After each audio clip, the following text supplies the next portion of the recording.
No thinker has influenced the modern world more than Karl Marx. But what did he really think?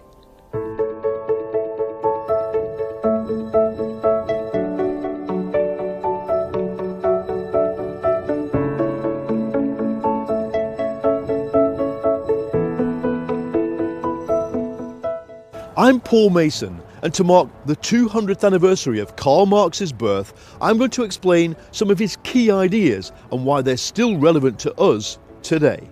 And the only place to start is here, Berlin, where Marx came in 1836 to study philosophy. When Marx arrived here in Berlin, there were three revolutions underway in the world.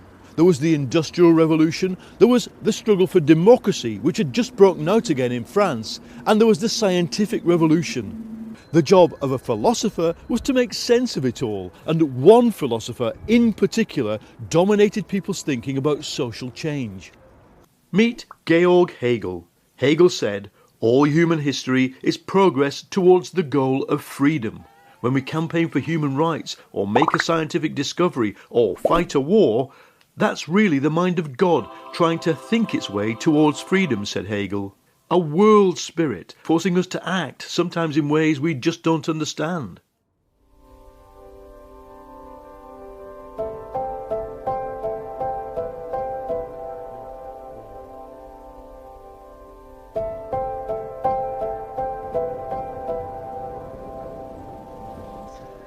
Marx arrived in Berlin 5 years after Hegel died, and in the clubs where the left-wing students drank, they didn't believe in God.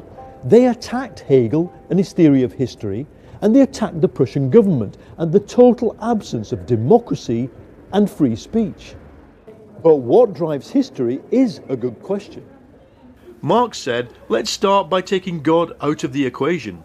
What drives history is not God, but something specific to our human nature.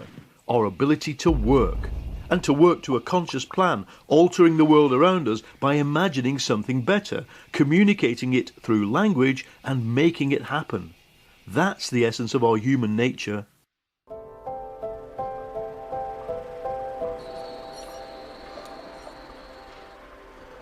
A lot of people today will say there's no such thing as human nature.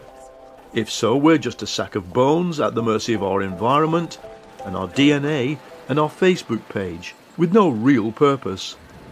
Marx says the purpose of human beings is to set themselves free. Humans, he says, are a species being. Now what does that mean? Well, when we make something, we're generally not making it for ourselves, but for somebody else. And if we have a great idea, what usually happens is we run off and tell somebody else about it. We exist for each other. We're a social animal. That's why we have a history. We create change.